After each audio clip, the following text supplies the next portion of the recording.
2019కి వచ్చాడు. అప్పుడే 2014 అని చెప్పాడు జగన్మోహన్ రెడ్డి, నెక్స్ట్ బీసీకి ఇస్తాను, పద్మశాలికి ఇస్తామని. ఎక్కడైతే ఎక్కువ ఉన్నారో ఓటిస్తామని.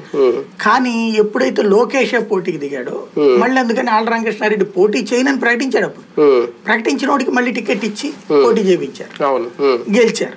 గెలిచిన తర్వాత సమస్య ఏమైంది ఆళ్ల రామకృష్ణారెడ్డికి? ఇప్పుడు తనకి ఇంట్రెస్ట్ లేదు, అంటే తనకి రావట్లేదు సీటు.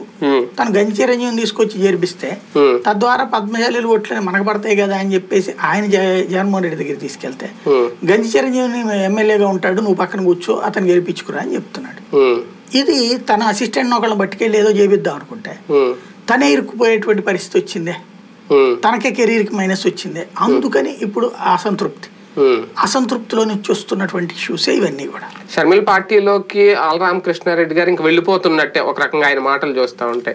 ఆయనకైనా వెళ్తున్నారా, ఆయన వెనక జగన్ గారి వ్యూహం లేదంటే ట్రాప్ రాజకీయం ఏమైనా నడుస్తుందని అనుకోవాలా? కోటన్ రెడ్డిది ట్రాక్ వ్యూహం అయితే ఇది కూడా వ్యూహం అండి. ఏ కోటం రెడ్డి? నెల్లూరు.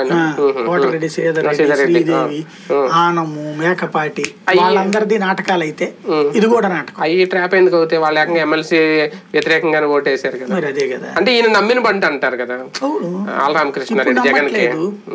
అది రెండు కోణాలు చెప్పే కదా. ఒకటి నమ్మక రావటం, రెండోది వచ్చేటప్పటికి జగనే చేపిస్తుండటం. ఏదైనా కావచ్చు. షర్మిల గారు ఒక క్లారిటీ ఇచ్చే ప్రయత్నం ఏమన్నా చేస్తారు ఆంధ్రప్రదేశ్ రాజకీయాలకు వచ్చి? ఎందుకంటే నిన్న మాట్లాడిన ప్రెస్ మీట్ లో చాలా మంది అడిగారు, సజ్జల గారు అన్నారు కదా మీ గురించి ఇలా అంటే, వాళ్ళే అప్పుడు సంబంధం లేదన్నారు, ఇప్పుడు మళ్ళీ సంబంధం కలుపుకోవాలని